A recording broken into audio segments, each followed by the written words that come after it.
last Friday yung mga ginawa natin, no? Dun sa customer, yung mga routes na ginawa natin. So kindly open lang natin dito, no? So up, HTTP, and then customer, controller. So ginawa na natin yung lahat. Ito, yung 7. 7 nga ba to? 1, 2, 3, 4, 5, 6, 7. Okay. Lahat ng 7 na resource natin. 'Di ba? Yung index, create, hanggang destroy. So ngayon, hindi pa natin na-implement yung the rest, or at least dun sa second section ko ata yun.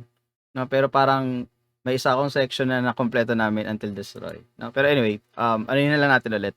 I-recap na lang natin ulit. O ituloy ko dito para alam mo yun. Isa lang yung parang magiging reference nyo. Okay, so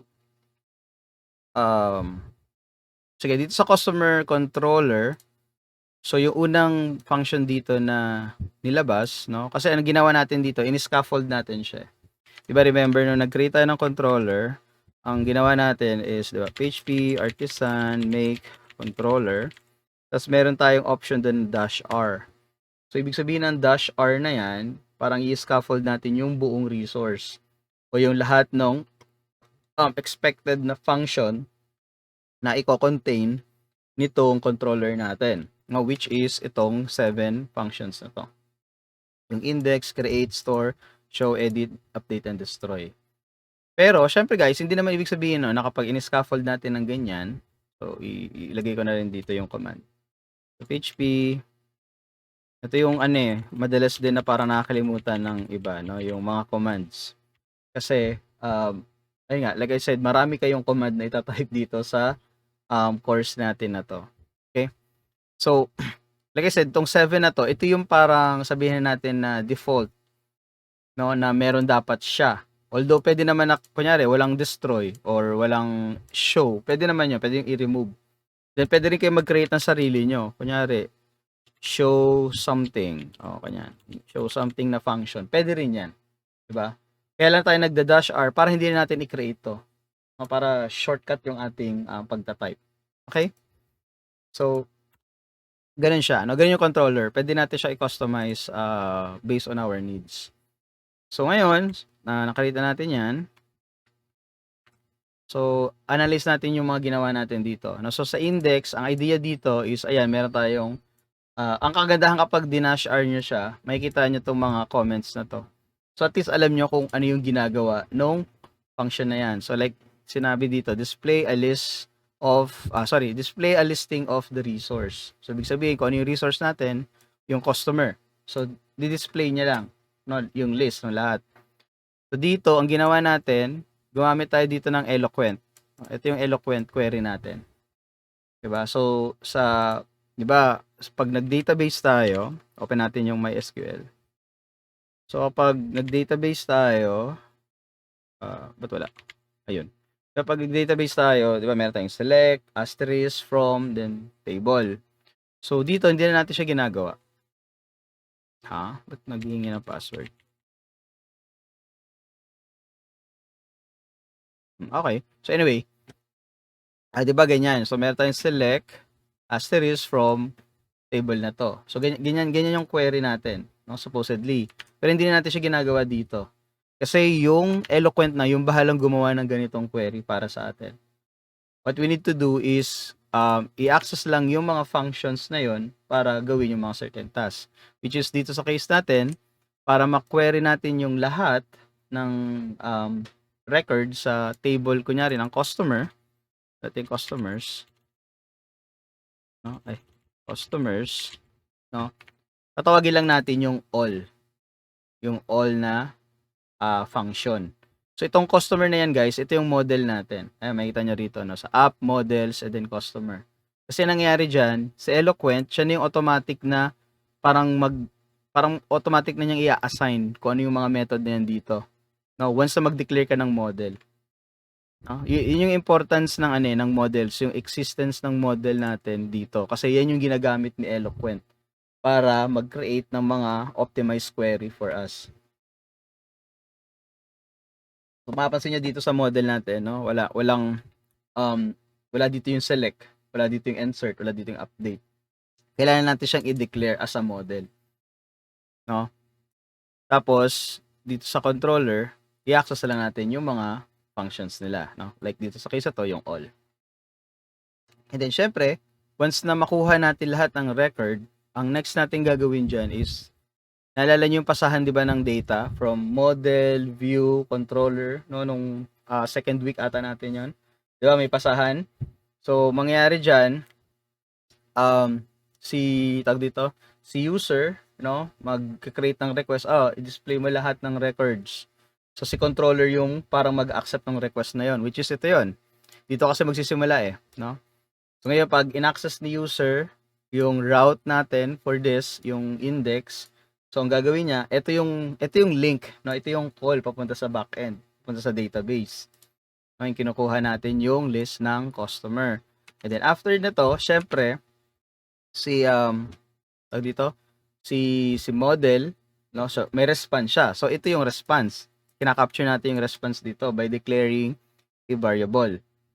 Diba, nandito yan. So, yun yung acceptance, no? From model, pabalik dito kay controller. Ngayon, si controller naman, kailangan niyang ipasa to, papunta kay view. Ito naman kay view. So, ito yun, no? Yung return view, and then, syempre, kaninong view? Kailangan natin sabihin dito, kaninong view natin ibibigay. Tapos, ano yung ibibigay natin na data? So, ito yun. O, kaya dalawa yung parameter. Una is kanino, sino yung mag-accept ng records, sino yung mag-accept ng data, and then, anong data yung kailangan nating ipasa sa kanya. So, ito naman yung ginagawa nun. Okay? So, ito yung acceptance galing sa model. Ito naman yung pagpasa papunta sa view. That's why we return it dun sa view. Okay? So, ngayon, pag tinignan natin yung view naman, so, sabi dito, customers index, diba? So, customers, ayan, views, customers index, pag-click natin yan, ito yung makikita natin. So, like I said, ang views is HTML din siya in a sense. Kumbaga, parang ang final output nito is HTML. Pero, syempre, makikita lang kayo dyan ng mga semantics na hindi HTML. So, ang tawag natin doon is, ayun yung mga blade template. Like itong for each. So, lahat ng blade template, meron siyang symbol na at sa simula. No? So, mapa-conditional statement man yan, mapa-looping statement, no? Or eto din. Ito naman, yung double curly brackets na yan. Ibig sabihin nun, yung nasa loob na statement, PHP naman siya. Okay? Kasi nangyari dito, yung kasi PHP yan makita nyo yung file, no? Index.blade.php. So, PHP file pa rin siya, no? So, ang idea dito is, kasama doon sa HTML, pwede tayo maglagay ng PHP code. So, ganito siya. Double curly brackets yung ginagamit natin. Okay? And then, syempre, sa loob, inning statement natin na PHP. Diba? So dito, yung index natin, no, like I said, magdi-display lang siya ng lahat ng list ng records. So, ang ginawa dito, yung list na binato ng controller, which is yung customers, ito siya, yung customers, kailangan natin siyang i-loop through dito. So, mangyayari, itong division na to, tsaka yung H2P, yung dalawang P, no, makikita nyo dun sa HTML, yung rendered version yan, makikita nyo na paulit-ulit siya. Okay? So, mamaya, papayatan natin. So, dito, maglo-loop through dun sa bawat isang customer, no, kaya naka-loop siya dyan na for each. So, ito yung list, yung customers, and then meron tayong keyword dito na as. Ibig sabihin, as you loop through, ito yung customer. So, isang customer to, kada loop, kada iteration. So, ito yung representation ng list, ito yung representation ng isang customer per loop. Okay? So, kaya very din guys, no? Ito very dapat kailangan din nating i-consider yung pluralization ng mga variables natin or ng mga entities natin. No, importante yung pagiging plural niya or pagiging singular niya. So, syempre, pag sinabi mong plural, marami. 'Di ba? So, expectation mo doon, list siya. Pero kapag singular, isa lang siya. Yun yung expectation mo doon. No? So, sa case natin dito, kaya customers natin pinapasa kasi alam natin na maraming customer. Yan. No? Ngayon dito, since customer lang yan, alam natin na isang object lang yan. Isang customer object lang siya. Okay? So, sa loob ng for loop, so may div nga, tapos may isang h2 tsaka dalawang p. Doon sa h2, sa header tag 2, di-display natin dito yung username. No, so, ganyan. So, yung customer, meron siyang property na username. So, ganito natin ina-access no, via arrow. Tapos, aside from username, meron din tayong email tsaka phone number. Okay? So, ibig sabihin, di-display lang niya yan, palis, pababa. No, kasi division yan, no? May tayo division. Okay? So, save natin to. And then, try nating i-run yung application. No? So, yung pagra-run, ilagay na rin natin dito sa ating cheat sheet. PHP artisan serve. Yan. So, PHP artisan serve. Ayan. So, ngayon, pwede natin i-follow to or i-access. Oops, what happened? Server error daw. Okay. So, feeling ko, ang issue dyan is yung ating database. Okay. Ito pa pala guys, sorry, nakalimutan ko din. Aside from vendor, 'di ba yung vendor? Saan yung vendor? Ito, 'di ba yung vendor? Aside from that, ang isa pang file na kailangan nating i-recreate after nating i-clone yung application natin is yung .env, which is this one. Ito kailangan nating i-restore back to. Okay? So, ngayon, kung mapansin nyo doon sa application nyo, aside from .env, meron diyang .env.example. Itong .example, ito yung pinupush natin sa repository. Kasi parang dito magiging dito i-refer or magiging base ng .env file natin. Kasi syempre ang daming configuration, hindi mo naman makakabisado lahat 'yan. So syempre si Laravel, no, naglalagay sila ng example diyan para ang gawin mo, since wala na yung mismong actual na .env, i-restore back mo siya using itong template na to, yung example. Okay, so i-restore natin siya. Pwede natin gawin, no, is i-keep natin yung example guys, no. Pero i-copy na lang natin siya and then paste. Ayan. Tapos yung copy, yan na lang yung i-modify natin back to .env. Yon. So, meron na ulit, na-restore na ulit natin yung .env natin. Kaya mapapansin nyo, dito sa ating visual code, no, naka-gray out yung dalawang yan. Kasi hindi sila talaga masasama pag pinush natin yung code. Okay? So, click nyo lang tong .env. May mga settings tayong babaguhin like ito, yung sa database. I-comment out lang natin yan. And then, palitan natin to ng MySQL. Okay, tapos, so since ito yung server natin, 'di ba? So we will create or papalitan natin yung pangalan ng database. Sabihin natin ulit na retail store. Ayan, retail store. Tapos okay, retail store DB. Okay, para at least sunod sa pattern dito, no? So save natin 'to. And then yeah, actually pwede na 'yan. I-run na natin ulit. So tingnan natin kung ma-display niya yung homepage, no, yung welcome. May error ba? Ayun, so may error. Okay. Dito na lumalabas na. Okay, may nakalimutan po ulit tayong isa pang bagay, no? Sorry. So tinuro ko na dati tong tong Laravel eh. Nakakalimutan ko yung mga kailangang tawag dito, i-set up, no, bago magpatuloy. Anyway, sige ganito, i-recap na lang natin ulit, no? So after cloning, yan, may mga gagawin pa pala after. After cloning, so composer install, tapos restore .env, and then ito pa yung isa. Kailangan yung i-execute itong command na to. So php artisan key generate. Yan, kailangan nyo i-execute to. So ano yung ginagawa niyan? Execute muna natin. So php artisan key generate. Yan. So actually ang key generate na yan guys, dito yan. Kung titingnan nyo, dito sa taas, di ba meron tayong app name, app env, tapos meron tayong app key. Yung app key na yan, kailangan meron siyang value dito na token. So, parang ang idea kasi dito sa app key na yan is ito yung tinitingnan ni Laravel, no? Kumbaga parang ito yung access token na sinasama niya sa lahat ng request. Parang gano'n. So, this is for security purposes, no? So, kailangan nating i-restore back yung key na yan. So, to do that, kailangan nyo i-execute to, no? Makikita nyo magkakaroon ng value yan. So, PHP Artisan, key, tapos generate. Ayun. Diba? So, pwede nyo siyang paulit-ulitin, no? It's up to you. Pero, importante yan dito sa Laravel, yung app key na yan. So, ayan. So, ayan guys, no? After cloning, tatlo yung titingnan natin. Kailangan yung i-execute tong command na to, composer install. Tapos, kailangan yung i-restore yung .env, which is yung ginawa natin doon sa example. And then, execute nyo din tong command na to, php artisan key generate. Alright? So, ulitin natin, no?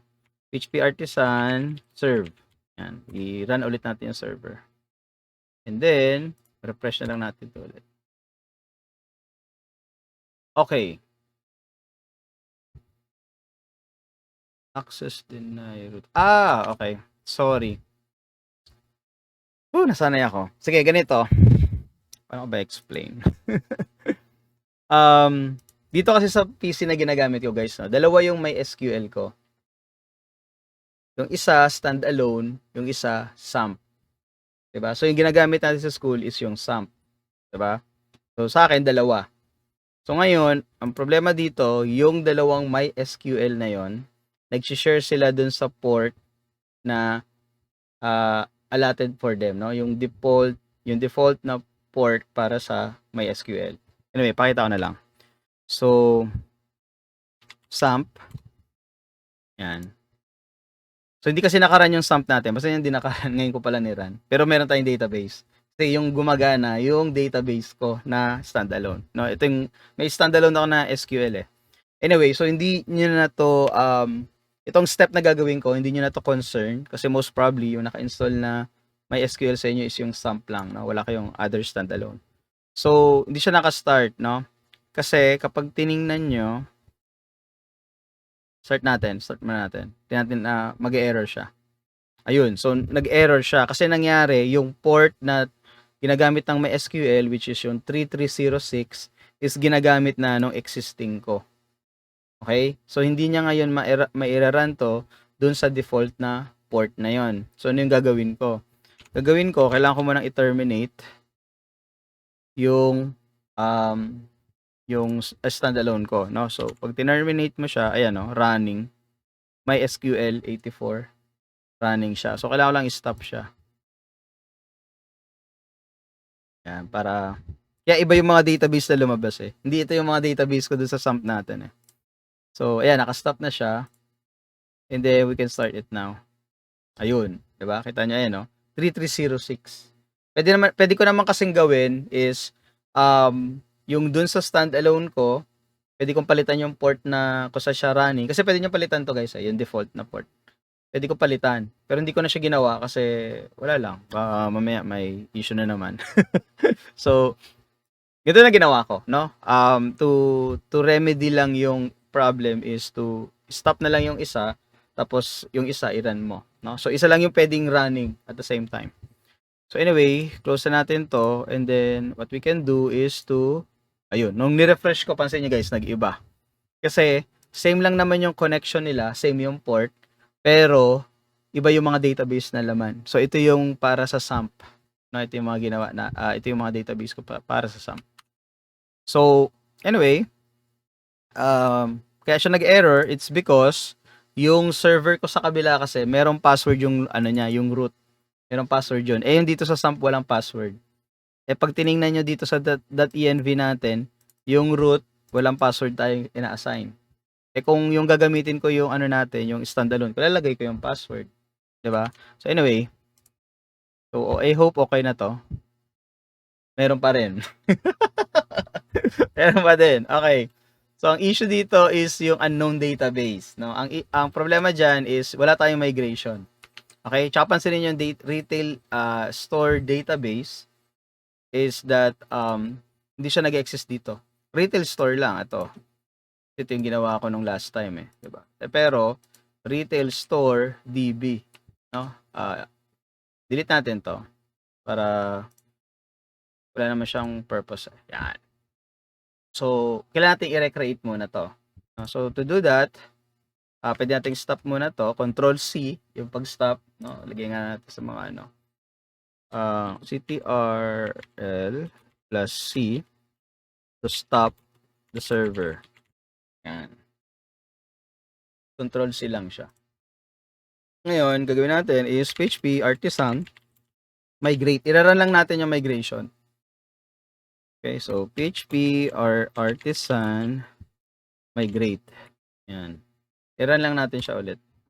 Kasi wala pa, ayun, no? So, sasabihin niya rito if i-create daw yung database. So sure. Ayun. So, ngayon, pag ni-refresh mo yan, ito na siya. No? I-ano natin to. I-set natin as default. Ayun. So, na-recreate na natin yung mga tables natin. So, with that, i-run natin ulit yung server. Serve. Ayun. And then, ayun. So, ano na. So, di pa natin sure, no? So, check natin yung list muna ng customer. So, yung homepage gumana na. So, working na ulit. So, next natin gagawin is i-access natin yung customer route. So, yung customer route natin, so, ang magiging guide nyo lang dyan, guys, is yung web.php natin. And then here, ito yung welcome page natin, di ba? And then yung mga ginawa nating resource is nandito siya sa customers. No, ito yung route para doon, no? Slash customers, slash create, tapos ito yung sa post. So, punta natin yung slash customers. Kasi ang ilalabas nito is yung listahan ng mga records natin, which is walang laman. So, bakit? Bakit walang laman? Check natin, ha? So, mostly mayroon yung network error kapag ganyan. Tignan natin. Wala. Bakit wala siyang network error? Walang laman yung ating view.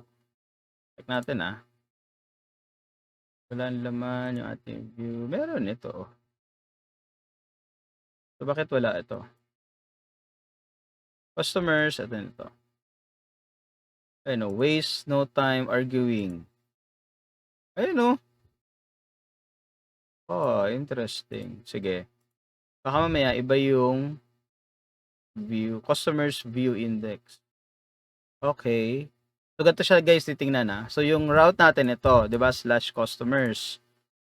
So, ayan siya, no? Yung base URL natin slash customer. So, walang laman. So, bakit? Una muna natin titingnan dyan kung tama yung route na in-access natin, which is tama naman. So, next is yung controller natin. No? Check nyo sa controller nyo, which is ito, kung nag-exist yung, saan yung, yan. So, check nyo sa controller nyo kung nag-exist yung index na function. So, ito, function siya. Diba, customer class, and then, yung katabi, yung sunod na parameter is yung function. So, which is index. Pag chinek nyo yung customer, index function, meron naman. Okay? Tapos, check nyo dito, kung yung name, or meron siyang naming na customer index. No? So, ibig sabihin, ito yung ating pangalan ng view. No? Customer index. Ayan, no? Customers index. So, tingnan natin dito kung yung pangalan ng view is tama naman. Diba? So, bakit hindi niya nakikita to? Walang render. Alam ko na bakit walang render. Kaya ganito, kaya empty siya. No? Ito guys, kaya ko siya, pinalabas ko siya via, kunyari ito yung browser nyo. So, Control Shift I para lumabas yung tinatawag nating DevTools. Lagay ko na lang din sa ating cheat sheet. Control plus Shift plus I to show DevTools. Yan. So, importante itong DevTools guys para ma-debug nyo yung inyong application. So, dito, ano yan? So, may mga tab yan. So, doon sa elements, nandito yung HTML. Ayun, no? So, makikita nyo HTML natin, walang laman. 'Di ba? Div lang siya. Tapos dito kapag may mga console error, lalabas yan dito. No? Anyway, so walang laman. So bakit siya walang laman? Kasi una-una, walang laman yung database natin. No? Walang customer. So pag kinweri natin to, ayun, wala namang customer table. Kaya importante yung seeding. No? Naalala niyo nung ginawa natin, no? Para at least meron kayong makitang record, no? Habang nag-ano. Pero hindi naman ibig sabihin na importante siya in a way na hindi gagana yung application nyo. No? So dito, wala siyang display kasi wala talagang record. Siguro gawin na lang natin is i-execute natin yung seeder para sa customer. No? Kasi may seeder na tayo before eh. So to do that, so to do that, execute na lang natin siya. No? So open ulit yung terminal. You can stop this and then php artisan db seed. Okay? So lagyan sa cheat sheet siya.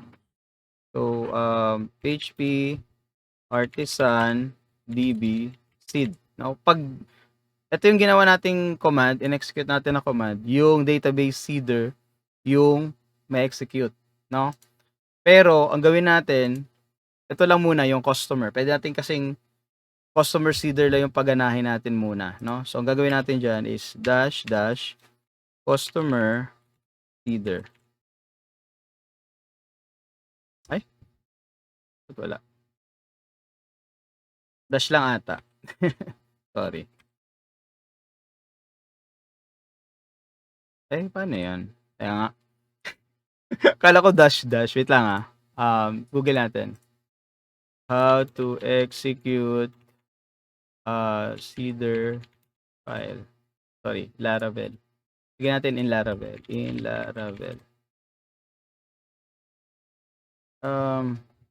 Ayun, kailangan pala dash class. Okay, sorry. Ayun, mali tayo eh. So, dash class customer feeder. Yan. So, at least, ang gagana lang dyan is yung customer. No? So, yung ibang, kasi dito sa seeder database, sa database seeder natin, no? Nandito lahat eh. Pati category, supplier, tsaka product. Ayaw naman nating iseed to, customer lang. Ngayon, pag niran mo to, ayun, meron na siya. Diba? And then, pag ni-refresh natin to, sorry, hindi natin na-run yung app. So, php artisan serve. Ayan. Ayun. So, lumabas na. Okay? So, ganun siya guys.